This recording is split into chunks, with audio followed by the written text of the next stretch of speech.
YONO தீர்க்கதரிசியின் புஸ்தகத்திலிருந்து நாம் தொடர்ச்சியாக கர்த்தருடைய வார்த்தையை சிந்தித்து வருகிறோம். யோனா 3வது அதிகாரத்தில் நாம் இப்பொழுது நிற்கிறோம். யோனா தீர்க்கதரிசியின் முதல் அதிகாரத்தை நம்ம பார்த்தோம். அந்த அதிகாரத்தில் கப்பலில் யோனா என்று கர்த்தருடைய வார்த்தைக்கு எதிராக செயல்பட்ட யோனா கர்த்தருடைய பயங்கரத்தை சந்திக்க நேரிட்டு, 2வது அதிகாரத்துல நாம மீனின் வயிற்றில் யோனான்னு பார்த்தோம். ஆண்டவர் ஏற்பாடு செய்திருந்த அந்த மீன் யோனாவை விழுங்கி 3 நாள் இரவும் பகலுமாக அந்த மீனின் வயிற்றிலிருந்து யோனா கர்த்தரை நோக்கி ஜெபித்த போது கர்த்தருடைய கட்டளையின்படி அந்த மீன் யோனாவை கரையிலே கக்கிற்று என்று 2வது அதிகாரம் முடியும். 3வது அதிகாரம் ஆரம்பிக்கிற போதே கர்த்தருடைய கட்டளை மறுபடியுமாக யோனாவுக்கு வருகிறது. நீ எழுந்து மகாநகரமாகிய நினிவேக்கு போய் நான் உனக்கு கட்டளையிடுகிற வார்த்தைகளை பிரசங்கி என்று ஆண்டவர் சொல்லுகிறார். யோனா இந்த முறை கடவுளுடைய அந்த கட்டளைய கேட்டு நினிவே பட்டணத்துக்கு பயணம் செய்து 3-4 வசனங்கள்ல அங்க ஒரு பிரசங்கத்தை செய்கிறத பார்க்கிறோம். நினிவே மக்களுக்கான அதிரடியான ஒரு பிரசங்கம். இன்னும் 40 நாள் உண்டு, அதற்குள்ளாக நினிவே கவிழ்க்கப்பட்டு போகும், அழிவு நினிவேக்கு மேல் வந்து நிற்கிறது என்று யோனா பிரசங்கித்தார். அந்த பிரசங்கத்தை கேட்ட நினிவே மக்கள் என்ன செய்தார்கள் என்பதை தான் நம்ம தொடர்ந்து பார்த்து வருகிறோம். யோனா 3வது அதிகாரம் 5 9 வசனங்கள்ல அங்க நினிவேல என்ன நடந்தது, யோனாவுடைய பிரசங்கத்தை கேட்ட அந்த நினிவே மக்களும் அந்த நாட்டினுடைய அரசனும் என்ன செய்தார்கள் என்பதை பற்றி தான் இந்த வசனங்கள்ல பார்க்கிறோம்.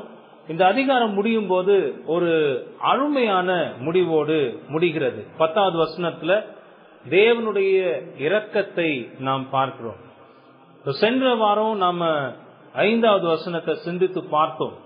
நினிவே மக்களின் மனம் திரும்புதலை குறித்து அதுல நாம சிந்தித்தோம். இப்போ இந்த 5-10 வசனங்களை 3 பிரிவுகளாக நாம பிரிக்கலாம். அதுல ஒரு பிரிவு தான் நம்ம சென்ற வாரம் பார்த்தோம், அந்த நினிவே மக்களுடைய மனம் திரும்புதல். இந்த 5-10 வரை உள்ள வசனங்களுக்கு ஒரு பொதுவான தலைப்பு என்னன்னா, நினிவேயின் மனம் திரும்புதல் மற்றும் தேவனுடைய இரக்கம். நினிவேயினுடைய மனம் திரும்புதலையும் இங்க பார்க்கிறோம், தேவனுடைய இரக்கத்தையும் பார்க்கிறோம். இதுல ஒரு பகுதி தான் நினிவே மக்களின் மனம் திரும்புதல 5வது வசனத்துல சென்ற வாரம் பார்த்தோம். இன்னைக்கு 6-9 வசனங்கள் வரைக்கும் இந்த செய்தியை கேள்விப்பட்ட நினிவேயின் ராஜா அவர் என்ன செய்தார் என்பதை குறித்து நாம் சிந்திக்க போகிறோம்.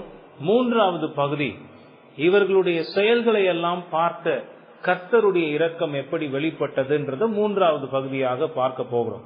இந்த 10வது வசனத்தை அடுத்த வாரம் நம்ம பார்க்கலாம். இன்றைக்கு 6-10 வரை 9 வரை உள்ள வசனங்களை பார்க்க போகிறோம். அதுக்கு முன்பதாக ரொம்ப சுருக்கமாக 5-6 வசனங்கள்ல அந்த நினிவே மக்கள் கர்த்தருடைய செய்தியை கேட்டு மனம் திரும்பினதை சென்ற வாரம் பார்த்தோம் இல்லையா? அதை பத்தி ஒரு சுருக்கமாக நான் உங்களுக்கு நினைவுபடுத்தி விட்டு அதற்கு பிறகு இன்றைய வேத பகுதிக்குள்ள போகலாம். இதுல இந்த 5வது வசனத்துல நினிவே பட்டணத்து மக்கள் என்ன செய்தார்கள் என்று பாருங்களேன். அப்பொழுது நினிவேயில் உள்ள ஜனங்கள் தேவனை விசுவாசித்து உபவாசம் செய்யும்படி கூறினார்கள், பெரியோர் முதல் சிறியோர் மட்டும் ரெட்டுடுத்தி கொண்டார்கள் என்று நாம பார்த்தோம். யோனாவுடைய அதிரடி பிரசங்கத்தை கேட்டவுடன் இந்த மக்கள் என்னென்ன மாற்றங்களில் தங்களை ஈடுபடுத்தி கொண்டார்கள் என்பதை தான் இந்த 5வது வசனம் நமக்கு சொல்லியது. முதலாவது, அவர்கள் தேவனை விசுவாசித்தார்கள். சென்ற வாரம் அதை நம்ம விளக்கமாக பார்த்தோம். அதுவரையும் பல தெய்வங்களை, உருவ வழிபாடுகளை, பல ஆராதனை முறைமைகளை கொண்டிருந்த அந்த ஜனங்கள் யெகோவா தேவனே வானத்துக்கும் பூமிக்கும் கடவுளானவர் என்பதை அவர்கள் விசுவாசித்தார்கள். இவர் ஒருத்தர் தான் தேவன். அவர் வல்லமை உள்ளவர், பரிசுத்தம் உள்ளவர், நீதி உள்ளவர். அவர் பரிசுத்தம் உள்ளவராக இருக்கிறதுனால பாவத்தை வெறுக்கிறவர், அந்த பாவத்தை தண்டிக்கிறவர். இதெல்லாம் கூட அந்த விசுவாசத்துல அடங்கி இருந்ததுன்னு பார்க்கிறோம். அவர்கள் தேவனை விசுவாசித்தார்கள் என்கிற அந்த ஒரு விசுவாசம் என்கிற வார்த்தைக்குள்ளாக இவைகள் எல்லாம் அடங்கி இருக்கிறது. கடவுளை பற்றிய அத்தனை காரியங்களையும் மனிதர்களுடைய பாவத்தினால் கடவுள் எப்படி செயல்படுகிறவராக இருக்கிறார் என்பதையெல்லாம் கூட அவர்கள் விசுவாசித்தார்கள்னு பார்த்தோம். இரண்டாவது, இந்த நினிவே பட்டணத்து மக்கள் தங்களுடைய பாவத்தை பற்றிய உணர்வடைந்தார்கள். அதுக்கு முன்னாடி வரைக்கும் அவங்களுக்கு பாவத்தை பத்தின உணர்வே இல்லை. பாவத்தை தண்ணீரை போல குடித்து கொண்டு பாவத்தோடையே வாழ்ந்து கொண்டிருந்த அந்த மக்கள் யோனாவுடைய பிரசங்கத்தை கேட்டவுடன் தங்களுடைய பாவத்தை பற்றிய உணர்வடைந்தார்கள். அந்த பாவத்தின் நிமித்தமாக வரப்போகிற கடவுளின் உக்கிரமான கோபாக்கினையின் தண்டனையை பற்றி அவர்கள் உணர்ந்தார்கள். தங்களுடைய அழிவின் செய்தியை கேட்டு அவர்கள் மிகவும் கலங்கி போனார்கள். இன்னும் 40 நாள் உண்டு, அப்பொழுது நினிவே அழிக்கப்பட்டு போகும் என்ற அந்த செய்தி அவர்களை ரொம்பவே கலங்கி போக பண்ணினது. தங்களுடைய பாவங்களை நீதியான தேவனுடைய கோபம் தண்டிக்க போகிறது என்பதை அறிந்து கொண்டார்கள். தங்களுடைய பாவங்கள் தான் இந்த ஒரே தேவன், பரிசுத்தம் உள்ள தேவன் தங்கள் மீது கோபம் கொள்ளுவதற்கு காரணமாக இருக்கிறது என்பதையும் கூட அவர்கள் புரிந்து கொண்டார்கள். அவர்களுடைய பாவத்திலிருந்து அவர்கள் மனம் திரும்பினார்கள். ரொம்ப அற்புதமான ஒரு விஷயம். யோனாவுடைய பிரசங்கம் இதெல்லாம் அவர்களுடைய வாழ்க்கையில செய்திருந்தது. மூணாவத பார்த்து அவர்களுடைய மனம் திரும்புதல் உண்மையானது. அது எப்படி நாம சொல்லுகிறோம்? அதை அவர்கள் செயல்களில் வெளிப்படுத்தினார்கள். தங்களுடைய மனம் திரும்புதல 2 வழிகள்ல தங்களுடைய செயல்களின் மூலமாக அவர்கள் வெளிப்படுத்தினார்கள் பார்த்தோம். 5வது வசனத்துல பார்த்தோம்னா, அவர்கள் உபவாசம் செய்யும்படி கூறினார்கள். பெரியோர் முதல் சிறியோர் மட்டும் ரெட்டுடுத்தி கொண்டார்கள். இதெல்லாம் விவரமா பார்த்தோம். இவைகளை எல்லாம் அந்த 5வது வசனத்தை மையமாக கொண்டு அந்த நினிவே மக்களுடைய மனம் திரும்புதலாக நாம் பார்த்திருக்கிறோம். இன்னைக்கு இந்த செய்தியெல்லாம் கேள்விப்பட்ட அந்த பட்டணத்தின் அரசன் அவன் என்ன செய்தான் என்பதை பற்றியும், இந்த நினிவே பட்டணத்திற்கான கடவுளுடைய இரக்கத்தை அடுத்த வாரமும் நம்ம பார்க்க போகிறோம். ஓகே, இன்னைக்கு நம்ம என்ன பார்க்கலாம்? இந்த செய்தியை கேள்விப்பட்ட அரசன் என்ன செய்தான்? வசனங்கள் 6 - 9 வரை அவருடைய செயல்பாடுகளை கர்த்தர் பதிவு செய்திருக்கிறார். நான் அந்த வசனங்களை வாசிக்கிறேன், உங்க வேத புத்தகத்துல கவனிங்க.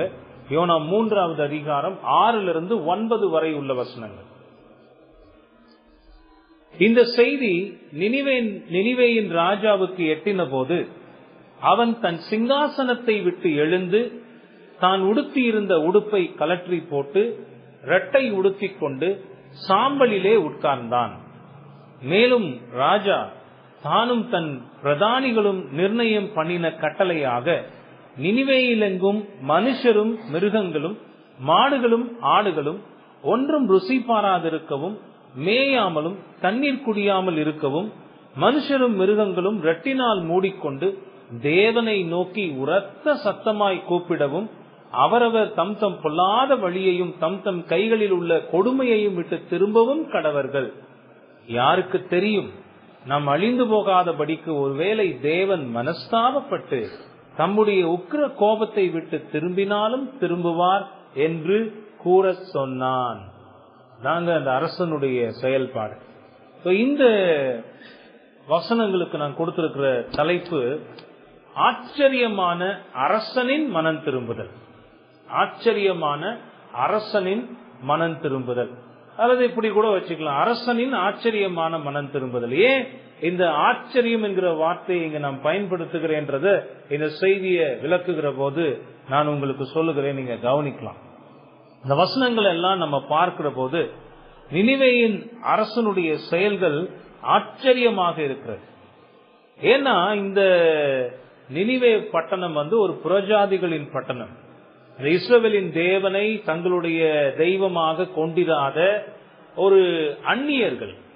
அவர்கள் தங்களுக்கென்று பல தெய்வங்களை உருவாக்கி வைத்திருந்தார்கள். அந்த தெய்வங்களுக்கான ஆராதனை முறைமைகளை உருவாக்கி வைத்திருந்தார்கள். அப்படித்தான் அவங்க ஆராதித்து வாழ்ந்து கொண்டிருந்தார்கள். இந்த அரசனும் அதுக்கு விதிவிலக்கு அல்ல. இந்த புறஜாதிகளின் அரசன் தன்னுடைய எதிரிகளின் கடவுளுடைய வார்த்தையை கேட்ட மாத்திரத்தில் அவன் மனம் திரும்பியது மிகவும் ஆச்சரியமானது.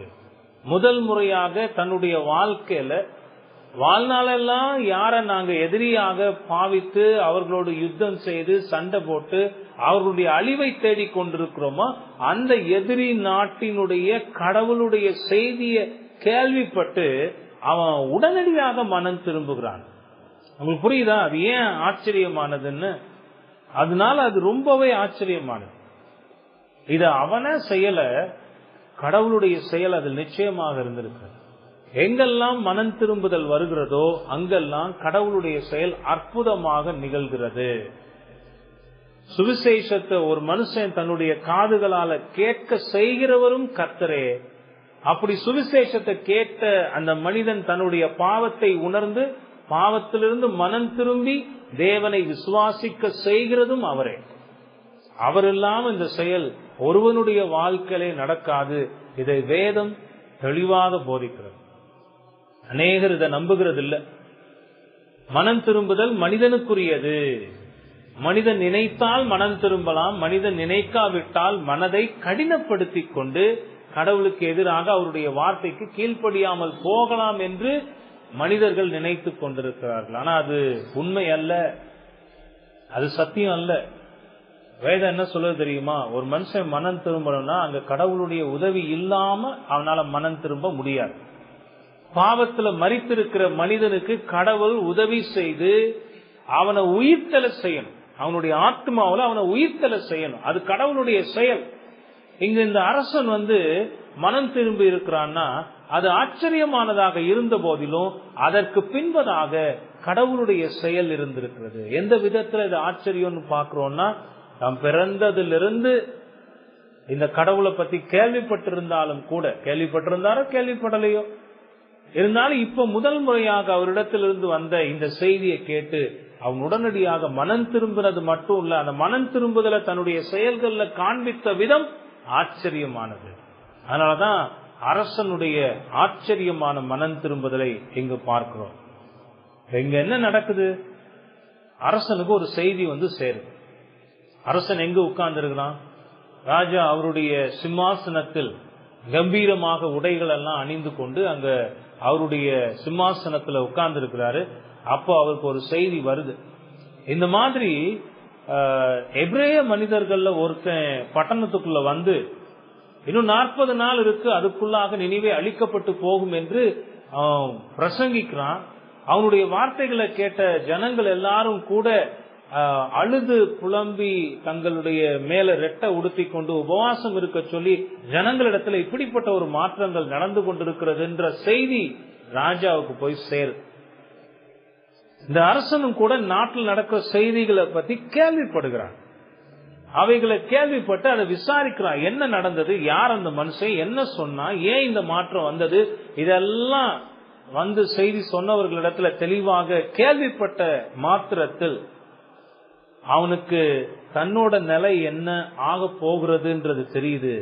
தன் தேசத்தினுடைய அழிவை குறித்த செய்திய அவன் கேள்விப்படுகிறான். அவனுடைய மனது ரொம்ப பாரப்படுகிறது. அந்த பாரம் அவனை நசுக்க ஆரம்பிக்கிறது. எப்படி இந்த நினிவே பட்டணத்து மக்கள் தங்களுடைய பாவத்தை உணர்ந்து தேவனுடைய கோபத்திற்கு பயந்து தங்களுடைய பாவத்தை விட்டு மனம் திரும்பி அந்த ஒரே தேவனுக்கு முன்பாக தங்களை தாழ்த்தினார்களோ, அதே போல இந்த விஷயத்தெல்லாம் கேள்விப்பட்ட இந்த நாட்டினுடைய அரசனாக இருக்கிற இவனும் கூட தன்னுடைய பாவத்தை உணர்ந்து வெளிப்பட காத்திருக்கிற தேவனுடைய கோபத்திற்கு பயந்து தன்னுடைய மற்றும் தேசத்தினுடைய அழிவிலிருந்து தப்பிப்பதற்கு ஒரே வழி தன்னுடைய பாவத்திலிருந்து மனம் திரும்பி கடவுளுடைய பாதத்தில் தன்னை தாழ்த்தி தஞ்சம் அடைவதை தவிர வேறு வழி இல்லை என்பதை அவன் உணர்கிறான். உணர்ந்து தன்னை தாழ்த்துகிறான். இது எவ்வளவு பெரிய விஷயம் தெரியுமா? ஒரு நாட்டினுடைய அரசனாக சிம்மாசனத்தில் சகல வல்லமையோடும் பராக்கிரமத்தோடும் மகிமையோடும் வீற்றிருக்கிற ஒரு அரசன் இப்படி நாட்டில் நடக்கிற செய்தியை கேள்விப்பட்டு தன்னுடைய எதிரி நாடாகிய இஸ்ரவேல்ல இருந்து ஒருத்தன் அவர்களுடைய தேவன் சொன்னதாக சொன்ன அந்த செய்தியை கேட்டு இந்த நாட்டில் நடக்கிற இந்த காரியத்தை எல்லாம் கேட்டு அவனுடைய இருதயத்துல குத்தப்பட்டு அவனுடைய பாவத்தை உணர்ந்து இனி வரப்போகிற அழிவுக்காக அதுல இருந்து எப்படி தப்பிக்கிறதுங்கிறதுக்கான வழியை சிந்தித்து அதுல செயல்பட்டு இருக்கிறான்னா இந்த கடவுளுடைய செயல் எத்தனை ஆச்சரியமாக நிகழ்ந்திருக்குன்னு நீங்க யோசிச்சு பாருங்க. உண்மையிலேயே இந்த அரசனுடைய மனம் திரும்புதல் நம்மை ஆச்சரியப்பட வைக்கிறது. ஏன் தெரியுமா? அவன் அப்படிப்பட்ட செயல்களை செய்தான். அதுதான் இந்த வசனங்கள் நமக்கு விளக்குகிறது. ஒன்னு சொல்றேங்க, எத்தனையோ பேருக்கு கடவுளுடைய வார்த்தை வருஷா வருஷமா வந்துட்டு இருக்கு. ஒவ்வொரு நாளும் கூட கடவுளுடைய வார்த்தையை கேட்டுக்கொண்டிருக்கிறார்கள். அந்த கடவுளுடைய வார்த்தை அவருடைய பாவத்திலிருந்து மனம் திரும்புவதற்கான வார்த்தையாகவே வந்து கொண்டிருக்கிறது. ஆனா மனுஷன் அதை கொஞ்சம் கூட சட்டம் பண்ண மாட்டேங்கிறான். கொஞ்சம் கூட அதை காதுல வாங்கி கடவுள் இதை பேசுகிறாரே, அப்ப என்னுடைய நிலை என்ன, ஏன் இவ்வளவு மோசம், இதனால வரப்போகிற ஆபத்து என்ன, அழிவு என்ன, இதெல்லாம் குறித்து சிந்திக்கக்கூடியவங்க ரொம்ப ரொம்ப அரிது. ஆலயத்துக்கு வந்து கர்த்தருடைய வார்த்தைகளை வருஷந்தோறும் கேட்டாலும் கூட இந்த விதமான மனம் திரும்புதல ஒரு மனுஷன் அடைகிறதுல அவன் நிறைய தடைகளை தனக்கே ஏற்படுத்தி வைத்திருக்கிறான். ஆனா அந்த அரசன் அப்படி இல்லை. அவன் செய்த காரியங்கள் இந்த மனம் திரும்புதலை தள்ளி போடுகிற அல்லது மனம் திரும்புதலுக்கு எதிராக செயல்படுகிற கர்த்தருடைய வார்த்தைகளை கேட்டும் கூட தொடர்ந்து தங்களுடைய இருதயத்தை கடினப்படுத்தி கொண்டிருக்கிறவர்களுக்கு பல பாடங்களை கற்றுத்தருகிறது. உண்மையிலே இந்த அரசனை நம்ம பாராட்டத்தான் செய்யணும். ஏன் தெரியுமா? அவன் மனம் திரும்பினான் கடவுளுடைய செய்தியை கேட்டு. ஆனா உண்மையிலேயே நம்ம வேதத்தை ஆராய்ஞ்சு பார்த்தோம்னா பழைய ஏற்பாட்டுல இஸ்ரேல் தேசத்துல கடவுளுடைய மக்களாக பிறந்த எத்தனையோ அரசர்கள் கடவுளுடைய செய்தியை கேட்டு மனம் திரும்பல தெரியுமா? அந்த அரசர்கள் எல்லாம் கடவுளுடைய செய்தியை கேட்ட போது கோபம் அடைந்து அந்த செய்தியை கொண்டு வந்த தீர்க்கதரிசிகளை கொலை செய்திருக்கிறார்கள். எலியா தீர்க்கதரிசி கூட எசபேலுக்கு பயந்து போகலையா? ஏன்? அங்கு நடக்கிற காரியங்கள் எல்லாம் பார்த்து அதுல இருந்து மனம் திரும்புதலா வரப்போகுது இல்ல, நிச்சயமாக தன்னுடைய அழிவு வரப்போகிறதுன்றது எலியா தீர்க்கதரிசிக்கு தெரிஞ்சது. இது மாதிரி பழைய ஏற்பாட்டில் எத்தனையோ உதாரணங்களை பார்க்கலாம். கடவுளுடைய செய்தியை கொண்டு வந்து சேர்த்த அந்த தீர்க்கதரிசிகளை கொன்று போட்ட இஸ்ரவேலின் அரசர்களை பார்க்கிறோம். இஸ்ரவேலின் அரசர்கள் யார்? தேவனுடைய ஜனமாகிய இஸ்ரவேலில் பிறந்தவர்கள், இஸ்ரவேலில் அரசர்களாக இருந்தவர்கள். மற்ற சாதாரண மனிதனுக்கு கிடைக்கிற பாக்கியத்தை விட அந்த இஸ்ரவேல் அரசனுக்கு கிடைத்த பாக்கியம் அதிகம். கடவுளை பற்றி கேட்கக்கூடிய ஒரு பெரிய அருமையான வசதியெல்லாம் கொண்டிருந்த அவர்கள் கடவுளுடைய வார்த்தைக்கு கீழ்ப்படிந்து தங்களை தாழ்த்துவதை விட அந்த செய்தியை கொண்டு வந்தவர்களை கொலை செய்திருக்கிறார்கள். ஆண்டவர் அதை சொல்லியிருக்கிறாரா இல்லையா? மத்தேயு 23வது அதிகாரத்துல அவர் இந்த வேதபாரகரையும் பரிசேயரையும் கடிந்து கொள்ளுகிற போது 29 31 வசனங்களை பார்த்தோம்னா அங்க ஆண்டவர் சொல்லுகிறார். மத்தேயு 23 29 31 வரைக்கும் பார்த்தோம்னா, மாயக்காரராகிய வேதபாரகரே பரிசேயரே உங்களுக்கு ஐயோ, நீங்கள் தீர்க்கதரிசிகளின் கல்லறைகளை கட்டி நீதிமான்களின் சமாதிகளை சிங்காரித்து எங்கள் பிதாக்களின் நாட்களில் இருந்தோமானால் அவர்களோட நாங்கள் தீர்க்கதரிசிகளின் இரத்தப்பலிக்கு உடன்பட்டிருக்க மாட்டோம் என்கிறீர்கள். ஆகையால் தீர்க்கதரிசிகளை கொலை செய்தவர்களுக்கு புத்திரராய் இருக்கிறீர்கள் என்று உங்களை குறித்து நீங்களே சாட்சிகளாய் இருக்கிறீர்கள் என்று ஆண்டவர் சொல்லுகிறார். தீர்க்கதரிசிகளை கொலை செய்தவர்களுக்கு புத்திரராய் இருக்கிறீர்கள். அப்போ அந்த யூதர்களுடைய முன்னோர்கள் என்ன செய்திருக்கிறார்கள்? தீர்க்கதரிசிகளை கொலை செய்திருக்கிறார்கள். கடவுளுடைய செய்தியை கொண்டு வந்த கடவுளுடைய மனிதர்களை கொலை செய்திருக்கிறார்கள். பழைய ஏற்பாட்டுல இப்படி எத்தனையோ உதாரணங்களை நம்மால பார்க்க முடியும். ஆனா இந்த அரசனும் பிரஜாதிகளின் அரசனாக தனக்கென்று பல தெய்வங்களையும் வழிபாட்டு முறைகளையும் கொண்டிருந்து தன் வாழ்நாளெல்லாம் இப்படி அவன் அவைகளுக்கு ஆராதனை செய்து வாழ்ந்து வந்த போதிலும் இஸ்ரவேலின் தேவனுடைய செய்தியை கேட்டபோது அந்த செய்திக்கு எதிராக கோபம் கொள்ளாமல் அந்த செய்தியை கொண்டு வந்த யோனாவை பிடித்து கொலை செய்து விடாமல் அவன் மனம் திரும்பினான் என்று பார்க்கிறது. அவ்வளவு ஆச்சரியம் இல்ல? யார் ஊருக்குள்ள வந்து யார் இடத்துல வந்து யாரா பேசுறதுன்னு அதுதான் யூசுவலா வரும். எவ்வளவு தைரியம் இருந்தா எதிரியின் மனுஷன் ஒருத்தன் ஏன் பட்டணத்துக்குள்ள வந்து என்னுடைய ஜனங்களுக்கு எனக்கு அழிவுன்னு சொல்லி சொல்லுகிறானே, அவனை பிடிங்க, அவனை கொன்னு போடுவோன்னு நிச்சயமா அவன் செஞ்சிருந்தாலும் அதுல ஒன்னும் ஆச்சரியப்படுறதுக்கு இல்ல. ஏன்னா அவன் அப்படிதான் செஞ்சிருந்திருக்கணும் நியாயப்படி. அப்படித்தான் அக்கிரமங்களையும் பாவங்களையும் வாழ்ந்த ஒரு அரசன் அவன். ஆனா அவன் இந்த செய்தியை கேட்ட போது அவன் தன்னை கடவுளுடைய சமூகத்தில் தாழ்த்தினான் என்று பார்க்கிறோம். இது அற்புதமான ஆச்சரியமான செயல். அதனாலதான் நான் சொல்றேன், இதுக்கு பின்னாடி கடவுளுடைய வல்லமையான செயல் இருக்கிறது.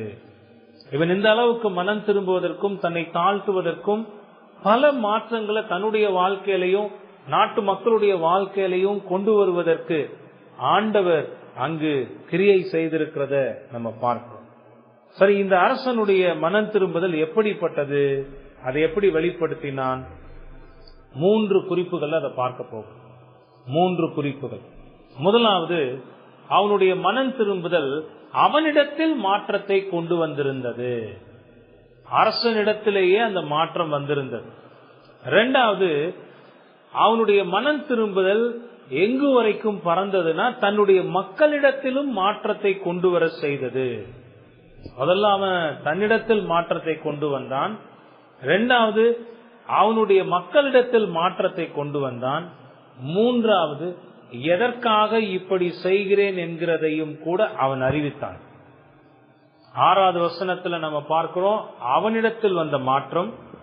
7-8 வசனங்கள்ல பார்க்கிறோம் அவனுடைய மக்களிடத்தில் அவன் மாற்றத்தை கொண்டு வந்தது. 9வது வசனம் எதுக்காக இப்படிப்பட்ட செயல்கள் எல்லாம் செய்கிறேன் என்பதற்கான காரணத்தையும் அவன் சொல்லுகிறதை நாம் பார்க்கிறோம். இவைகளை ஒவ்வொன்றாக நாம் பார்க்கலாம். ஆச்சரியமான அரசனின் மனம் திரும்புதல்ல நம்ம பார்க்கிறது முதலாவது, அவனுடைய மனம் திரும்புதல் அவனிடத்தில் மாற்றத்தை கொண்டு வந்திருந்தது. 6வது வசனத்தை வாசித்தோம்னா அந்த வசனம் தெளிவாக சொல்லுகிறது அந்த ராஜா எப்படி தன்னிடத்தில் மனம் திரும்புதலின் மாற்றத்தை கொண்டு வந்தான் என்பதை. இந்த வசனத்தை வாசிக்கிறேன் பாருங்க. இந்த செய்தி நினிவேயின் ராஜாவுக்கு எட்டின போது அவன் தன் சிங்காசனத்தை விட்டு எழுந்து தான் உடுத்தி இருந்த உடுப்பை கலற்றி போட்டு இரட்டை உடுத்திக் கொண்டு சாம்பலிலே உட்கார்ந்தான். இந்த ராஜாவினுடைய செயல் எங்க ஆரம்பித்து எங்க முடியுது பாருங்களேன். அவன் இந்த விஷயத்தெல்லாம் கேள்விப்பட்ட உடனே அவன் முதல்ல செய்தது தன்னுடைய சிம்மாசனத்திலிருந்து எழுந்தான்.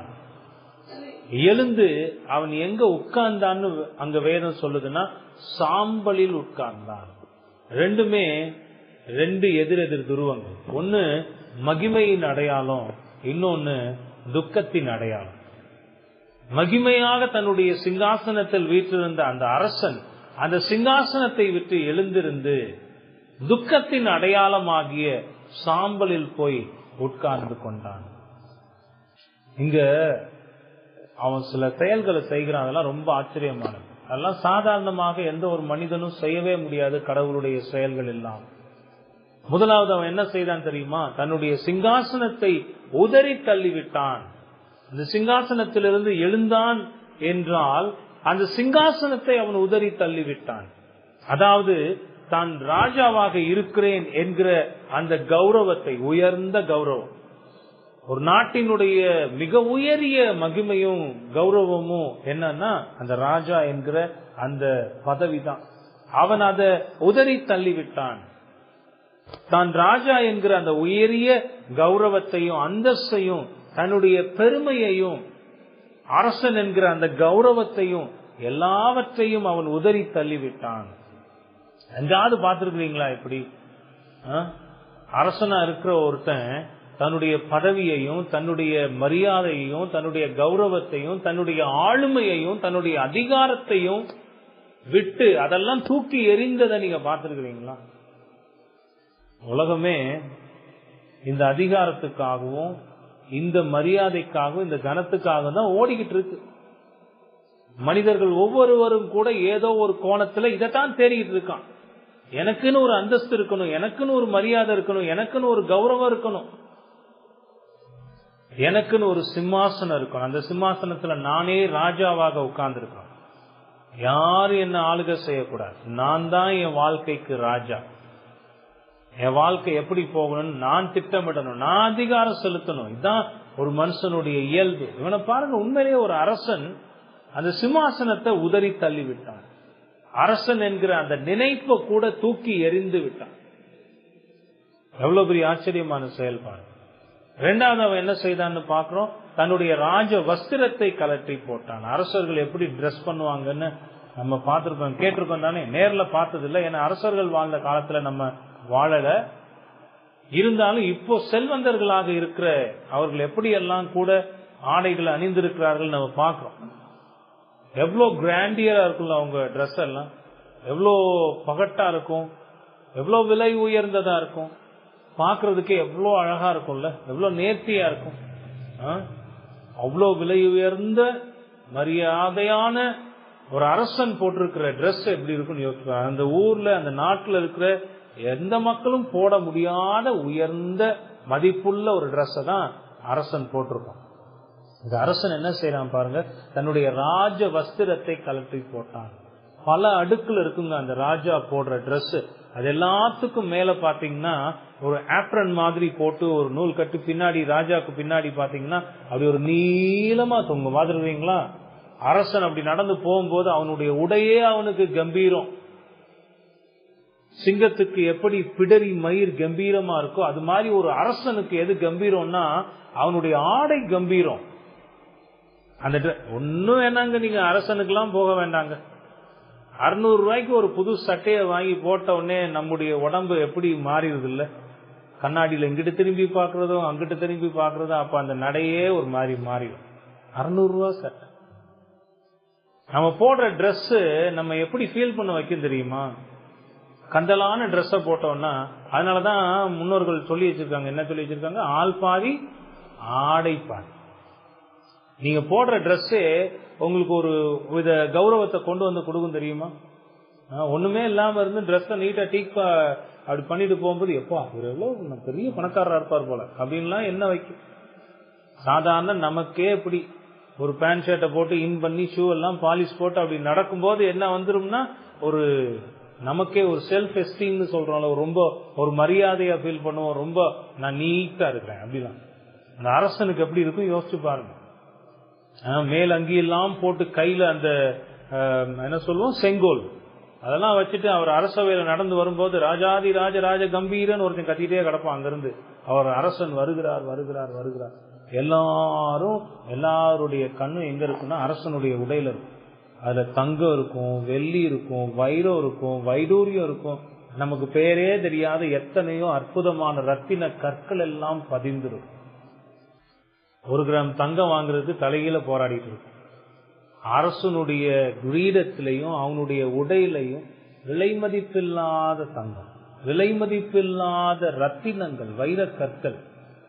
அரசன் என்ன செய்தான் தெரியுமா? சிம்மாசனத்தை விட்டு எழுந்து அவ்வளோ மகிமையாக அவன் அணிந்திருந்த அந்த ஆடைகளை எல்லாம் கலற்றி போட்டு விடுகிறான். அத்தோடு அவன் நின்றல, அந்த மகிமையான ஆடைகள் எல்லாம் கலட்டி போட்டது மட்டும் இல்ல, அப்போ ஒரு டிரெஸ் அவன் போட்டுக்கிறான். தன் மீது ரெட்டை போர்த்து கொண்டு, இந்த பட்டணத்து மக்கள் என்ன செய்தார்களோ அதே போல தன் மேல ரெட்டை போர்த்து கொண்டு, அது தாழ்மையினுடைய அடையாளம்னு பார்த்து அவன் ரெட்டை அணிந்து கொள்ளுகிறான். எனக்கு இந்த மகிமை வேணாம், எனக்கு இந்த அதிகாரம் வேணாம், எனக்கு இந்த பெருமை வேணாம், எதுவுமே வேணான்னு எல்லாவற்றையும் அவன் தூக்கி எறிந்ததை நாம் பார்க்கிறோம். சிம்மாசனத்தை விட்டு எழுந்திருக்கிறான், தன்னுடைய மகிமையான ராஜ வஸ்திரத்தை கலட்டி போடுகிறான், ரெட்டை உடுத்தி கொள்கிறான். அத்தோடு மட்டும் நிக்கல, அவன் போய் சாம்பல்ல உட்கார்றான். ஒரு அரசன் தன்னுடைய மகிமையை எல்லாம் தூக்கி போட்டுட்டு சாம்பல்ல போய் உட்கார்றான். அப்ப எந்த அளவுக்கு அவன் தன்னை தாழ்த்தி இருப்பான்னு நீங்க நினைச்சு பாருங்க. தன்னுடைய பெருமை, கௌரவம், ராஜாங்கிற அந்தஸ்து, இவைகள் எல்லாவற்றையும் உதறி தள்ளிவிட்டு தான் சாம்பலுக்கு சமமானவனாக இருக்கிறேன் என்பதை வெளிப்படுத்தும் விதமாக அவன் சாம்பல்ல போய் உட்கார்றான். நான் இப்ப பெரியவன் அல்ல, நான் அரசன் அல்ல, நான் பெரிய மகிமைக்குரியவன் அல்ல, நான் இந்த சாம்பலில் உட்கார்ந்து இருக்கிறேன், இந்த சாம்பலுக்கு ஒப்பாக இருக்கிறேன் என்று அவன் தன்னை தாழ்த்துகிறான். இதெல்லாம் அடுத்தடுத்து நடக்குது. இந்த செய்தியை கேள்விப்பட்ட உடனே அடுத்தடுத்து இந்த அரசன் இதை செய்யறான். இந்த ராஜாவின் செயல்கள் எல்லாம் அவன் எந்த அளவுக்கு தன்னிடத்தில் வந்து சேர்ந்த அந்த தேவனுடைய செய்தியை நம்பினான், வரப்போகிற அழிவை குறித்து அவன் உறுதியாக நம்பினான், அந்த தேவன் நிச்சயமாக இதை செய்து முடிப்பார் என்கிறத நம்பினான். அவருடைய செயல்களுக்காக வெளிப்பட போகிற அந்த நியாய தீர்ப்புக்காக அழிவுக்கு முன்பதாக அவன் தன்னை தாழ்த்தி கடவுளுக்கு முன்பாக சாம்பலில் விழுந்து கிடக்கிறத பார்க்கிறோம். இதை பார்க்கும்போது இது ஆச்சரியமா இல்லையா? யோசிச்சு பாருங்க, ஏதோ ஒரு செய்தி நீங்க கேள்விப்பட்டு இப்படிப்பட்ட மாற்றம் எல்லாம் உங்க இதயத்துல வருமா? தாங்குற ஆணவத்தையும் தாங்குற கௌரவத்தையும் எத்தனையோ பேர் வந்து இன்னைக்கும் மனம் திரும்பாம இருக்கிறதுக்கு என்ன காரணம்னா, எனக்கு என்னுடைய பாவம் என்னுடைய இச்சை பெருசு. அது கடவுள் அழிக்கிற நேரம் அதெல்லாம் பார்த்துக்கலாம். அதான் உங்களுடைய எண்ணம். அழிவு சடுதியாக வரும்போது தப்பிக்க முடியுமா? முடியாதே. ஆண்டவர் வந்து சடுதியாக அழிக்கிறவர் அல்ல. பல முறை அவருடைய வார்த்தையின் மூலமாக பேசிக்கொண்டே இருக்கிறார். இந்த நினிவேக்கு செய்தது போல 40 நாள் உண்டு, ஒரு கெடு கொடுக்கிறார். நீ அந்த 40 நாளுக்குள்ள மனம் திரும்பினா உனக்கு ஜீவன், நான் வாழ்வை கொடுக்கிறேன், அழிக்காம உன்னை பாதுகாக்கிறேன். எத்தனை முறை இந்த செய்தி வந்து கொண்டிருந்தும் மனம் திரும்பாம இருக்கிறவங்க நீங்க சிந்திக்கணுங்க. இங்க ஒரு பாடத்தையும் நாம பாக்குறோம். இவன் அரசனாக இருந்த போதிலும் கடவுளுடைய செய்தியை கேட்டு இப்படியாக தன்னை தாழ்த்தினதை பாக்குறீங்களே, நீங்க கடவுளுக்கு முன்பாக அவருடைய செய்தி உங்களிடத்தில் வருகிற போது, உங்களுடைய பாவத்தை கண்டிக்கிற போது, உங்களை மனம் திரும்ப அழைக்கிற போது, தேவனுடைய கோபாக்கினை உங்கள் மீது பற்றி எரிகிறது என்கிற செய்தியை கேள்விப்படுகிற போது நீங்க இந்த விதமாக உங்களை தாழ்த்துகிறீர்களா? இன்னும் மனம் திரும்பாம இங்க உட்கார்ந்து இருக்கிற மனிதர்களே, இந்த வார்த்தைகளை கேட்கிற போது தேவனுடைய கோபம் உங்க பாவத்து நிமித்தமாக உங்கள் மேல் பற்றி எரிந்து கொண்டிருக்கிறது. எப்போ அந்த தேவ கோபம் முழுமையாக உங்கள் மீது ஊற்றப்பட்டு அழிவுக்கு நேராக போகும் என்பது உங்களுக்கும் தெரியாது, எனக்கும் தெரியாது. அந்த அழிவின் நாள் வருவதற்கு முன்பதாக உங்க பெருமை, அகந்த ஆணவம், உங்க சுயநலம், உங்க சுய இச்சை, அந்த பாவத்தின் மீது நீங்க கொண்டிருக்கிற அந்த ஈர்ப்பு எல்லாவற்றையும் இந்த அரசன் உதறி தள்ளிவிட்டதை போல, எனக்கு எதுவுமே வேணாம், எல்லாத்தையும் நான் தூக்கி எறிந்து விடுகிறேன், என்னுடைய ஆத்துமா அழிவை காணாமல் ரட்சிப்பை அடைவதற்கு கர்த்தாவே உதவி செய்யும் என்று நீங்க கேட்க மாட்டீங்களா? அந்த அரசனை பாருங்களேன். அந்த அரசன் தன்னுடைய மகிமையை எல்லாம் தூக்கி போட்டு சிங்காசனத்திலிருந்து எந்திரிச்சு தன்னுடைய ராஜ வஸ்திரத்தை கலட்டி போட்டு ரெட்டை உடுத்தி கொண்டு சாம்பலில் உட்கார்ந்து கடவுளுக்கு முன்பாக தன்னை தாழ்த்தினானே. ஏன் நீங்க உங்களை தாழ்த்த மாட்டேங்கிறீங்க? ஏன் அந்த மனம் திரும்புதலுக்குள்ளாக உங்களை உட்படுத்த மாட்டேங்கிறீங்க? எத்தனை முறைதான் கடவுளுடைய செய்தி உங்களுடைய செவிகள்ல வந்து விழுந்து கொண்டே இருக்கிறது. காலத்தையும் நேரத்தையும் வீணடித்துக் கொண்டு உங்களுடைய வாழ்நாளையெல்லாம் வீணடித்துக் கொண்டிருக்கிறீர்களே. இப்ப பாடுறமே, வருவாய் தருணம் இதுவே, இதுதான் நேரம். வாழ்நாளையெல்லாம் வீண் நாளாய் வருத்தத்தோட கழிப்பது ஏன்? வந்தவர் பாதம் சரணடைந்தால் வாழ்வித்து உன்னை சேர்த்துக் கொள்வார்னு பாடணுமே. ஏன் நீங்க தேவனிடத்துல இன்னும் வராம இருக்கீங்க? ஒருவேளை நல்ல இந்த வார்த்தைகளை உங்க காதுல வாங்கிக்கோங்க. நீங்க மனம் திரும்பாம நீங்க மரணத்தை சந்திக்க நேரிட்டா, இன்றைக்கு நான் உங்களுக்கு பிரசங்கித்துக் கொண்டிருக்கிற இந்த நினிவேயின் அரசன் நியாய தீர்ப்பு நாள்ல உங்களுக்கு எதிராக வந்து நிற்பான். நான் சொல்லல, ஆண்டவர் சொல்லியிருக்கிறாரா இல்லையா? போன வாரம் அதை பார்த்தோம்ல. மனம் திரும்பாம போன அந்த இஸ்ரவேல் ஜனங்களை பார்த்து ஆண்டவர் சொல்லும் போது, இந்த ஜனங்களை நியாயம் தீர்க்கிற போது நினிவே பட்டணத்து மக்கள் வந்து இவர்களுக்கு எதிராக சாட்சி சொல்லுவார். இந்த அரசனை குறிச்சு பார்த்துட்டு இருக்கோமே, இந்த வார்த்தைகள் எல்லாம் உங்க காதுல கேட்கிறீங்களே. இந்த அரசன் எவ்வளவாக தன்னை தாழ்த்தி தேவனுக்கு முன்பாக தாழ்மைப்பட்டான். தேவன் அவனுக்கு ரட்சிப்பை கொடுத்தார். தேவனுடைய இரக்கத்தை நம்ம பார்க்கிறோம். நீங்க மனம் திரும்பாம அப்படியே கெட்டழிந்து போனா நியாய தீர்ப்பு நாள்ல இந்த அரசன் வந்து உங்களுக்கு முன்பாக நிற்பான், சாட்சி சொல்லுவான். என்னை பத்தி பிரசங்கத்தை கேட்டியா இல்லையா? நான் என்ன செய்தேன், எப்படி கடவுளுக்கு முன்பாக தாழ்த்தினேன், மனம் திரும்பினேன் என்பதை குறித்து உன் காதுகள்ல தெளிவா கேட்டியா இல்லையா? நீ அப்பவே மனம் திரும்பி இருக்கலாமே. நீ மனம் திரும்பாம உன்னுடைய அழிவை சம்பாதித்துக் கொண்டாயேன்னு அன்னைக்கு இந்த அரசன் உங்களுக்கு முன்பாக வந்து நிற்பான். அந்த நிலை உங்களுக்கு வேணாங்க. அந்த நிலை வேணாம். எல்லாத்த பார்க்கிலும் உங்களுடைய ஆத்துமா விலையேற பெற்றது. உங்க ஆத்துமா ரட்சிப்பு தாங்க உலகத்திலேயே முக்கியமானது. நீங்க அதிகமா நாட வேண்டியதும், அதிகமா தேட வேண்டியதும், அதிகமாக பாரப்பட வேண்டியதும், அழுது புலம்ப வேண்டியதும் உங்களுடைய ஆத்தும ரட்சிப்பு. உலகத்துல எது இருக்கு இல்ல அதெல்லாம் பெருசு இல்லைங்க. உலகத்துல இருக்கிற எல்லாமே ஒரு நாள் இருக்கும், ஒரு நாள் இல்லாம போகும். சுகம் ஒரு நாள் இருக்கும், அடுத்த நாள் சுகவீனமா போகும். செல்வம் ஒரு நாள் இருக்கும், அடுத்த நாள் செல்வம் இல்லாம போகும். ஒரு நாள் அழகு இருக்கும், அடுத்த நாள் அது இல்லாம போகும். இங்க உலகத்துல இருக்கிற எல்லாமே ஒரு நாள் இருக்கும், ஒரு நாள் இல்லாம போகும். ஆனா உங்களுடைய ஆத்துமா பாவத்தோடு அழிந்து போனால், உட்கார்ந்து கேட்டுட்டு இருக்கிற இந்த பசங்க எல்லாம் யோசிக்கணும், சிந்திக்கணும். உங்க ஆத்துமா ரட்சிப்படையாமல் மரித்தால் நரகத்துக்கு போய் சேர்ந்து விடுமே. அந்த நரகத்திலிருந்து யாருமே உங்களை காப்பாற்ற முடியாது. இந்த அரசனுடைய வாழ்க்கையை பாருங்க, அவனுடைய மனம் திரும்புதலை பாருங்க, அவனுடைய தாழ்மையை பாருங்க. எவ்வளோ பெரிய உயர்ந்த கௌரவத்தை சாம்பலுக்கு சமமாக நினைத்து அவன் சாம்பலில் உட்கார்ந்தான் என்று பார்க்க. அவன் தன்னிடத்துல மட்டும் இந்த மாற்றத்தை கொண்டு வரலங்க. தன்னுடைய ஆளுகையின் கீழ் இருக்கிற தன்னுடைய ஜனங்களுடைய வாழ்க்கையிலையும் விலங்குகள் உட்பட அவன் மாற்றத்தை கொண்டு வர்றான் பாருங்க. அதான் அரசனுடைய செயல். ஆச்சரியமான தன்னுடைய அதிகாரத்தை அவன் எதுக்கு பயன்படுத்துறான் பாருங்க. அவன் கட்டளை இடுகிறான், தன்னுடைய நாட்டு மக்களுக்கு கட்டளை இடுகிறான், என்ன செய்யணுங்கிறத அவங்களுக்கு சொல்லுகிறான். அந்த செயலுக்கு அவனே தன்னை மாதிரியாக முன்னிறுத்தி மக்களுக்கு காட்டுகிறான். யோசிச்சு பாருங்க, இந்த செய்திய இந்த நினிவே பட்டணத்து மக்கள் கேட்டபோது அரசன் என்னப்பா செய்யறான்? அவன் நல்லா ஜாலியா ரூம்ல இருந்து நல்லா சாப்பிட்டுக்கிட்டு சந்தோஷமா இருக்கிறான், அவனே ஒழுங்கு இல்ல, நான் எதுக்குன்ட்டு போயிடுவான். ஆனா இதெல்லாம் செய்யணும்னு சொல்ற அரசன் அந்த மக்களுக்கு முன்மாதிரியாக சாம்பல்ல உட்கார்ந்து இருக்கிறான். அரசன் சாம்பலில் உட்கார்ந்து இருக்கிறான், ரெட்டுடுத்தி இருக்கிறான்னு கேள்விப்படுற எந்த ஜனமும் இருதயத்துல கரைஞ்சு அழுது போயிடும். இந்த செய்தி தேசம் எங்கும் போய் சேரணும். யோனா பிரசங்கித்த இடம் மட்டும் இல்ல, அங்க இந்த மக்கள் மனம் திரும்பினது மட்டும் இல்ல, தேசம் முழுவதும் இந்த செய்தி சென்று சேருவதற்கு இந்த நினிவேயின் அரசன் செயல்பட்டான்னு பார்க்க. அவனுடைய மனம் திரும்புதல் முதலாவது அவனிடத்தில் மாற்றத்தை கொண்டு வந்தது, இரண்டாவது அவனுடைய மக்களிடத்திலும் மாற்றத்தை கொண்டு வந்தான்.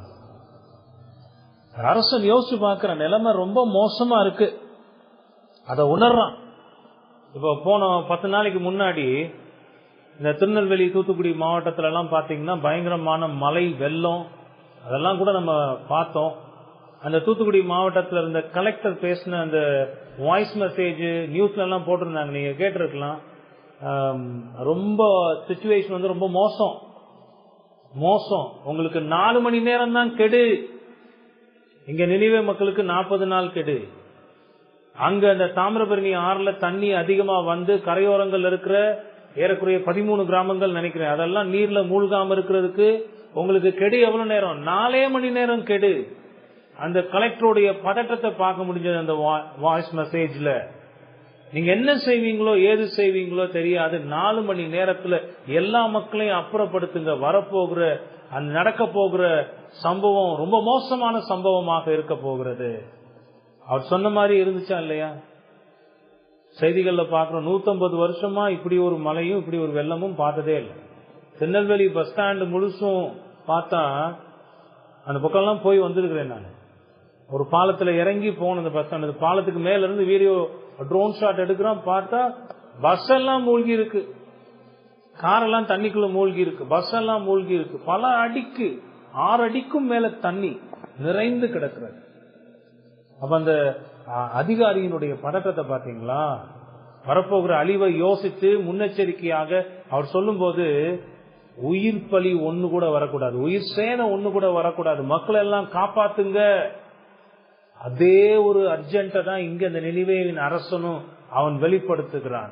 நிலைமை ரொம்ப மோசமா இருக்கிறது அரசன் உணர்ந்து தன்னுடைய ராஜ பிரதானிகளோட உடனடியாக ஒரு கூட்டம் இமீடியட்டா அவன் செய்யறான்.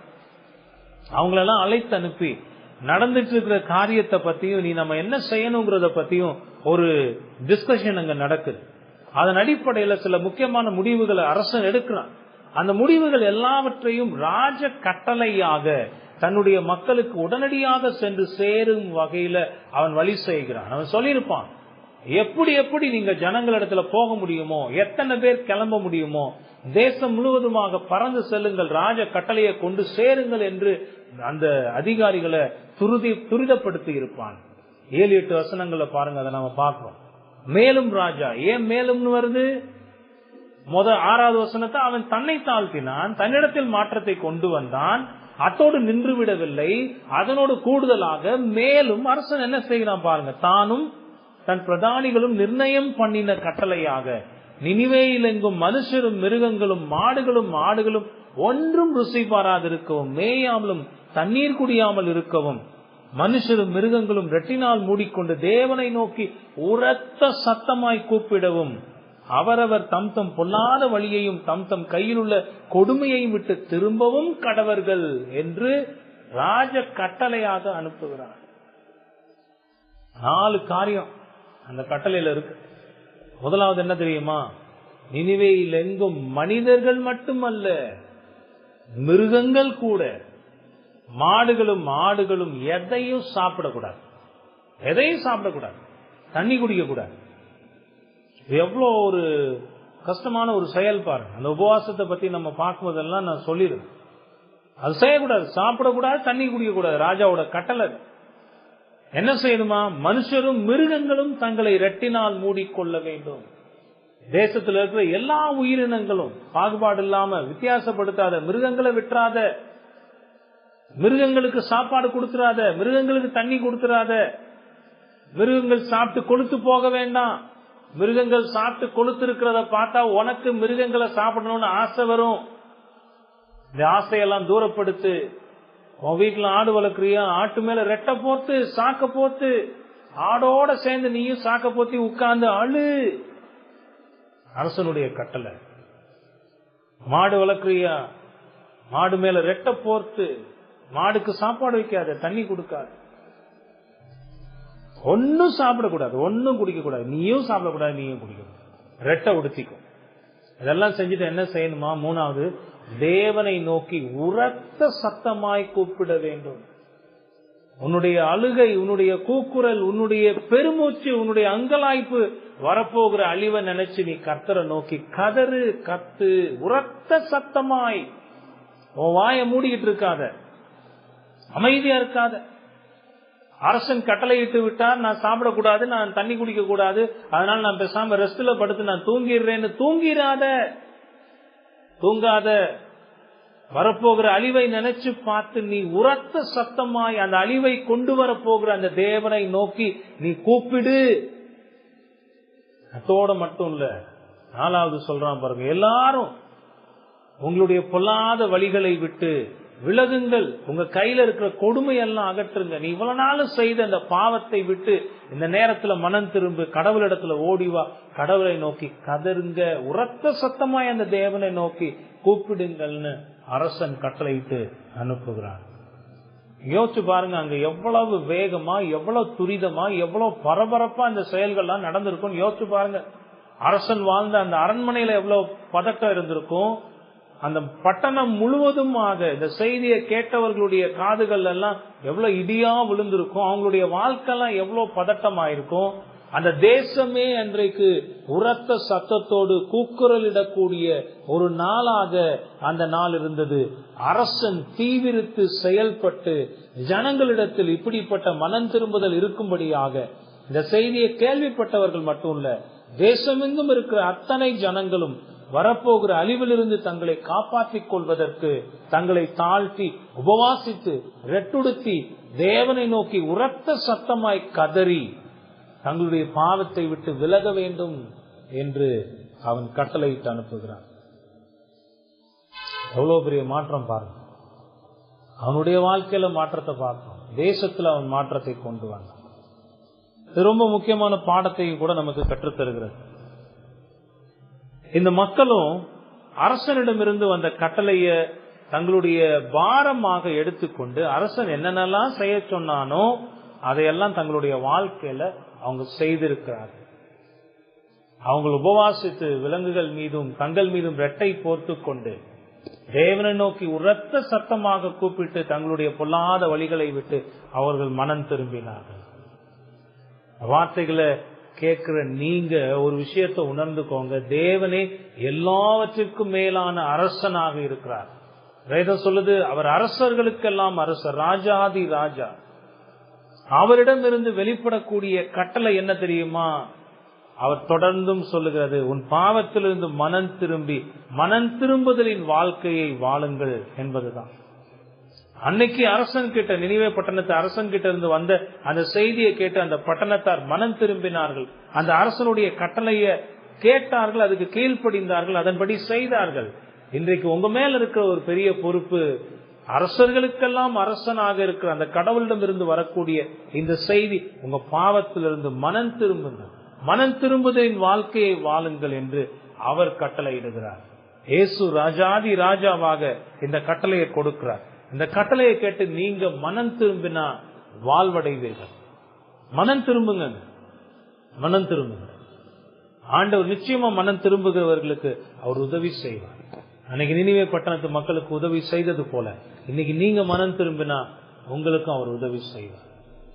எவ்வளவு அருமையான பாடம் பாருங்க. அரசனுடைய வாழ்க்கையில மாற்றத்தை பார்க்கணும், அவன் தன்னுடைய தேசத்துல மாற்றத்தை கொண்டு வந்ததை பார்க்கிறேன். இனி மூணாவது, எதற்காக இப்படி செய்கிறான்? தங்களுடைய அழிவின் செய்தியை கேள்விப்பட்டு தாங்கள் அழிந்து போகாதபடிக்கு கடவுளுடைய இரக்கத்தை தேடியே இவைகளையெல்லாம் செய்கிறான். தம்முடைய மக்களையும் செய்ய சொல்லுகிறான். வரப்போகிற அழிவிலிருந்து தப்பிப்பதற்கு இது ஒண்ணு மட்டும்தான் வழின்னு அவனுக்கு நல்லா தெரியுது. அதனாலதான் நாடாக இவைகளையெல்லாம் செய்யணும்னு கட்டளையிட்டது மட்டும் இல்ல, ஏன் செய்யணுங்கிற காரணத்தையும் கூட தன்னுடைய கட்டளையில எழுதி அனுப்புகிறான். 9வது வசனத்தை பாருங்க. யாருக்கு தெரியும், நாம் அழிந்து போகாதபடிக்கு ஒருவேளை தேவன் மனஸ்தாபப்பட்டு தம்முடைய உக்கிர கோபத்தை விட்டு திரும்பினாலும் திரும்புவார் என்று கூட சொன்னான். இத போய் ஜனங்களுக்கு சொல்லுங்க. அருமையான ஒரு வார்த்தைங்க, அருமையான ஒரு வார்த்தை. கடவுள் ஒருவேளை செய்வதாக தீர்மானித்திருந்த அந்த செயலை செய்யாமல் இருக்கலாம். இங்க ஒரு விஷயத்தை நம்ம புரிஞ்சுக்கணும். தங்களுடைய தாழ்த்துதலை பார்த்து கடவுள் நிச்சயமாக தங்களுக்கு இறங்கி உதவி செய்தே ஆக வேண்டும் என்கிற நிலையில் இல்லாமல், ஒருவேளை திரும்பினாலும் திரும்புவார் என்றுதான் சொல்ல சொன்னார். அவன் பொய் வாக்குறுதி கொடுக்கலங்க ஒரு அரசனா. இன்னைக்கு பொய் வாக்குறுதி கொடுக்கிற எத்தனை போலி போதகர்களை பாக்குறீங்க? கடவுளுடைய வார்த்தையை வச்சு ஏமாத்துற எத்தனை ஓநாய்களை பாக்குறீங்க? எங்க பார்த்தாலும் ஏமாற்றுதல் தான். நேத்து எனக்கு வாட்ஸ்அப்ல ஒரு தம்பி ஒரு போட்டோ அனுப்பியிருந்தான். என்னன்னு பார்த்தா, இந்த சோப்பை போட்டு குளிச்சா பாவம் போயிருமா. அப்படி சொல்றவன ஒரு மரத்துல வச்சு நெத்தியில ஒரு 8 இன்ச்சு ஆணியை இறக்குனா அடுத்து அவனாவது சொல்லுவான. யோசிச்சு பாருங்க, பகுத்தறிவுள்ள ஒரு எந்த ஒரு மனிதனாவது இதை ஏற்றுக்க முடியுமா? எவ்வளவு விலை உயர்ந்த சோப்பு போட்டு குளிச்சாலும் உடம்புல இருக்க அழுக்கே சரியா போக மாட்டேங்குது. பாவம் எப்படியா போகும்? எவ்வளவு துணிச்சல் இல்ல, எவ்வளவு அகங்காரம் இல்ல, மனுஷனுடைய இருதயம் எவ்வளவு மோசம் இல்ல. கடவுளுடைய வார்த்தையை வச்சே கடவுளை ஏமாற்றக்கூடிய திமிர் பிடித்த மனிதர்களாக இருக்கிறாங்க. இந்த அரசன் அப்படிலாம் ஏமாத்தலங்க. நீங்க இந்த சீடியை வாங்கி கொண்டு போய் உங்க வீட்டுல வச்சீங்கன்னா கர்த்தருடைய அபிஷேகம் எப்பவுமே உங்க வீட்டுல இருக்குன்னு போதிக்கிற போலி ஓநாய்கள் இருக்கு. இந்த சீடியோடைய விலையெல்லாம் கேட்டீங்கன்னா, சீடி தட்டுல சுத்துதோ இல்லையா, தலை சுத்திரும். அந்த சீடியை தொட்டா அபிஷேகம், இந்த நாற்காலியில உட்கார்ந்த அபிஷேகம். இந்த நாற்காலியை நீங்க வீட்டுல வச்சீங்கன்னா வெள்ளம் புரண்டு வருவது போல. இது பூரா நடந்தது அந்த திருநெல்வேலி மாவட்டம் தான். வெள்ளம் புரண்டு வந்துச்சா இல்லையா, பெரட்டி போட்டு போயிடுச்சு. எவ்வளவு மோசம், எவ்வளவு மோசம், எவ்வளவு போலி நம்பிக்கை, எவ்வளவு போலி வாக்குறுதிகள்.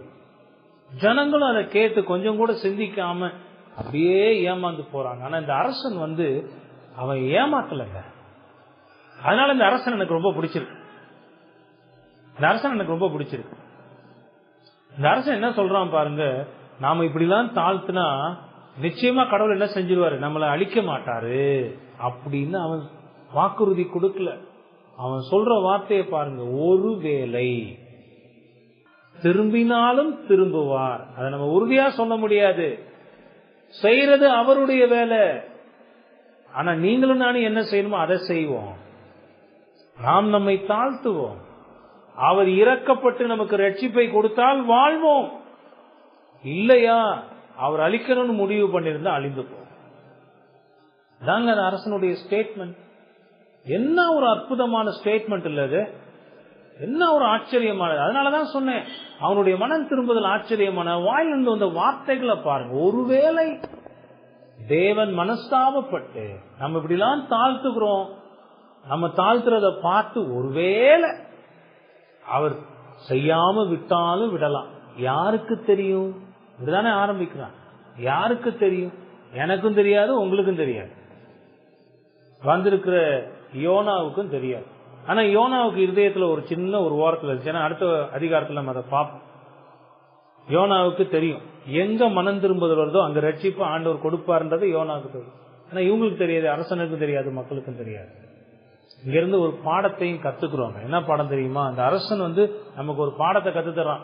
புறஜாதியான ஒரு அரசன், ஒரே பிரசங்கத்தை கேட்டு தன்னுடைய பாவத்துல மனம் திரும்பின அரசன் ஒரு நேர்த்தியான ஒரு பாடத்தை கிறிஸ்தவர்களாகிய நமக்கு கத்துத்தரான்.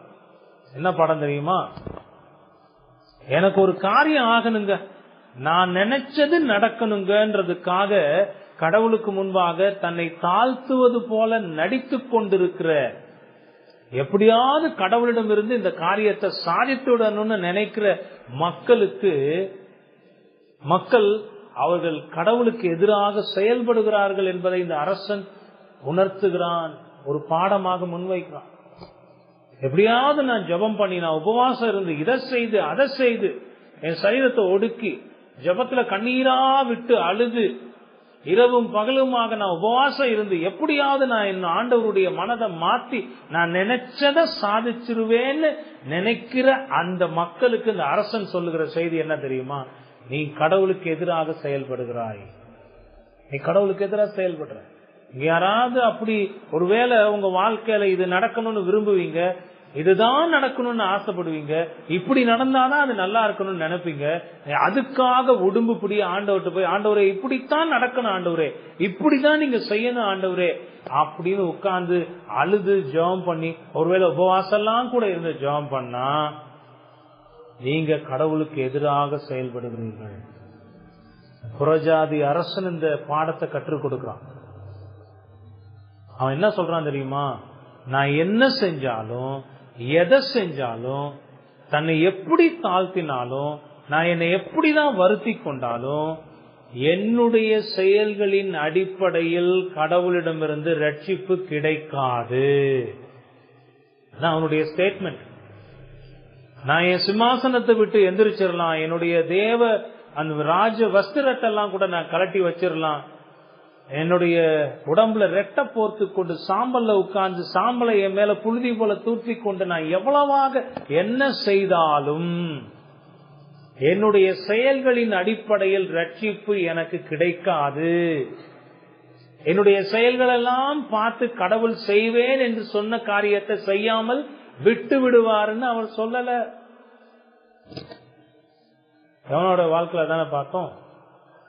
நான் எதையாவது செஞ்சு கடவுளுடைய சித்தத்துக்கு எதிராக ஓடிடுவேன்னு கடவுள் என்ன விட்டாரா? விடலையே. அவர் என்ன செய்யணும்னு நினைச்சாரா? அந்த யோனாவுக்கு இல்லாத புத்தி இந்த புறஜாதி அரசனுக்கு இருக்கு பாருங்க. புரியுதா?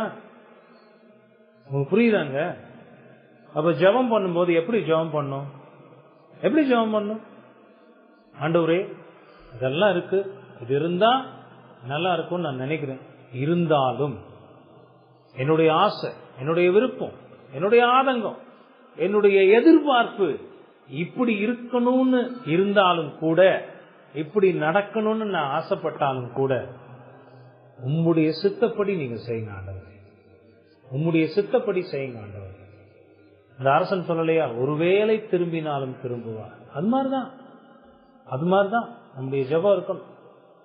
ஜெபத்துல போராடி ஜெபம் பண்ணணும்னு சொல்லி, எனக்கு இன்னைக்குள்ள இது கிடைக்கலன்னா விடவே மாட்டேன் ஆண்டவரே, எனக்கு இதை கொடுத்தே தீருங்கன்னு. அதாவது எதுக்காக தெரியுமா நம்ம போராடணும்? ஒரு ஆத்மாவினுடைய மீட்புக்காக போராடுங்க, ஒரு தேசத்தினுடைய ரட்சிப்புக்காக போராடுங்க, தேவனுடைய ராஜ்ய சுவிசேஷ பணிக்காக போராடுங்க, உபவாசம் இருங்க, கதறுங்க, அழுங்க. தப்பே இல்லை, தப்பே இல்லை.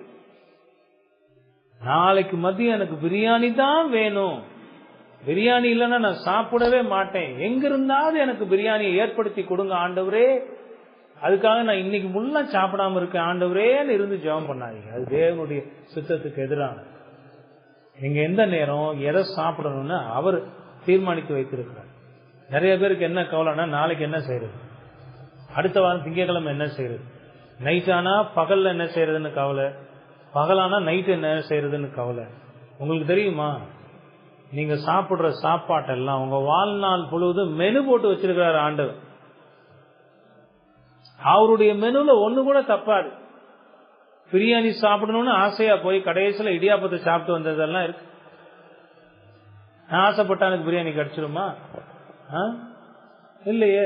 நீ இந்த நேரம் இடியாப்பம் தான் சாப்பிடணும்னா அதுதான் கிடைக்கும். அவர் என்ன சித்தம் வைத்திருக்கிறார் அதாங்க நடக்கும். அந்த தேவனுடைய சித்தத்திற்கு அர்ப்பணித்து ஜபிக்கிற ஜபமா தான் இருக்கணுமே தவிர சுயநல நோக்கங்களுக்கான ஜபம் இருக்கக்கூடாது. அது கர்த்தருக்கு எதிரானது, அது எதிரானதுங்க. சுயநல நோக்கமான ஜபம், என் வேலையில இன்னைக்கு எனக்கு பதவி உயர்வு வந்தே ஆகணும், எனக்கு இப்ப கல்யாணம் ஆயே ஆகணும். நேற்று சுவிசேஷ கூட்டத்துக்கு வந்துட்டு போன ஒரு அம்மா என்கிட்ட சொல்லிட்டு போறாங்க, நாளைக்கு நைட்டு 12 மணிக்கு நீங்க ஜெபம் பண்றீங்க என் பெண்ணுடைய திருமணத்துக்காக. நான் யோசிச்சு பார்த்தேன், என் கல்யாணத்துக்காகவே நான் 12 மணிக்கு நான் ஜெபம் பண்ணது இல்லையே, அது ஏன் 12 மணிக்கு ஜெபம் பண்ணோம்? மக்களுடைய நிலை அவ்வளவு மோசமா இருக்குங்க. கடவுளை பத்தின சரியான அறிவு இல்ல, வேத சத்தியத்தினுடைய தெளிவு இல்ல, அவனும் குழம்பி இருக்கிறவங்களையும் குழப்பி.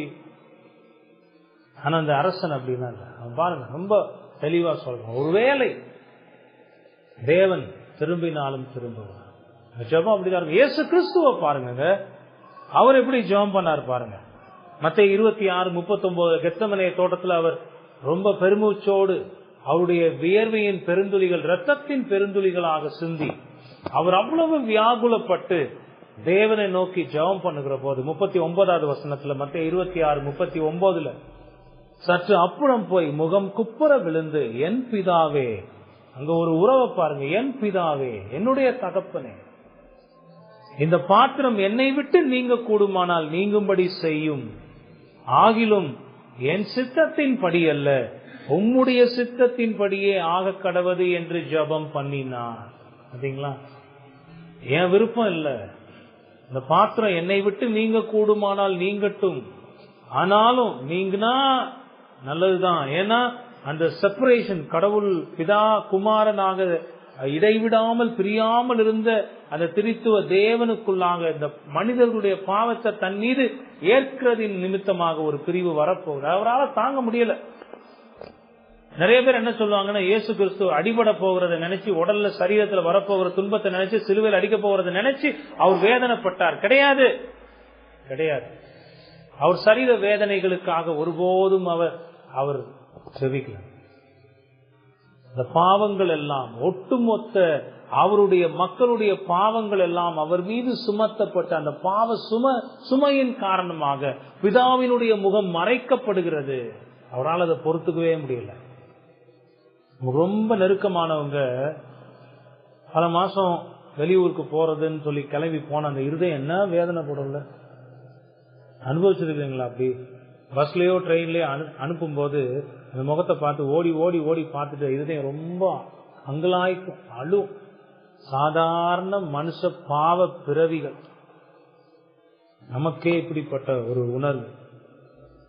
சதா காலமும் திரித்துவ தேவர்களாக இணைந்திருந்த அந்த பிதா குமாரனுக்குள்ளாக மனிதர்களுடைய பாவங்கள் பிதாவினுடைய முகத்தை மறைக்க போகிறது. அதனால தாங்க முடியும். இந்த பாத்திரம் என்னை விட்டு நீங்க கூடுமானால் நீங்கும்படி செய்யும் ஆண்டவரே, ஆனாலும் என்னுடைய சித்தத்தின் படி அல்ல உம்முடைய சித்தத்தின் படி ஆக. அதாங்க ஜெபம், அதான் ஜெபம்.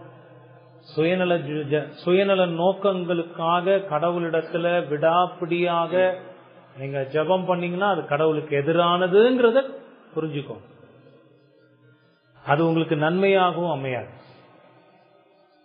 அப்படியே ஒரு சுயநல நோக்கம் இருந்தா ஆண்டவர்கிட்ட ஜெபிக்கிறதுல தப்பு இல்லையே, தாராளமா ஜெபிக்கணும். ஆனாலும் முடிவு யார் கையில விட்டுறணும்? அவர் கையில விட்டுறணும். உங்களுக்கு ஓகேன்னா நீங்க கொடுங்க ஆண்டவர், உங்களுக்கு தான் எல்லாம் தெரியும். நீங்க கொடுத்தா நான் சந்தோஷமா அதை எடுத்துக்கிறேன். இல்லையா அதுல ஏதோ ஒரு பெரிய நன்மை இருக்குன்னு நான் நினைச்சுக்கிறேன். ஆண்டவர் ஏதோ பெரிய நன்மை இருக்குன்னு நினைச்சுக்கிறேன். ஆண்டவர் மகா பெரிய தேவன், எல்லாவற்றையும் ஆணையிட்டு இருக்கிறவர், திட்டமிட்டு இருக்கிறவர். அவர் நம்முடைய வாழ்க்கையில எல்லாவற்றையும் நேர்த்தியாக செய்யும். அரசனுடைய வார்த்தையிலிருந்து அதை நாம் பாடமாக கற்றுக்கொள்கிறோம். யாருக்கும் பொய் வாக்குறுதி கொடுக்க கூடாது, பொய்யா நம்பிக்கையை கொடுக்க கூடாது, கடவுளுடைய வார்த்தையை குறித்து பொய்யா சொல்லக்கூடாது. நாம் அழியாமல் காக்கப்படுவதற்கு ஒருவேளை கடவுள் அவர் செய்வேன் என்று சொன்ன அந்த காரியத்தை செய்யாம அதை திரும்பினாலும் திரும்பலாம். எவ்வளோ அற்புதமான வேத சத்தியங்கள் பாருங்க. இந்த அரசனுடைய வாழ்க்கையில நடந்த மனம் திரும்புதலை நம்ம பார்க்கிறோம். அவனுடைய வாழ்க்கையில மனம் திரும்புதலை பார்த்தோம். அவனுடைய மக்களுடைய வாழ்க்கையில அவன் கொண்டு வந்த மாற்றங்களை பார்த்தோம்.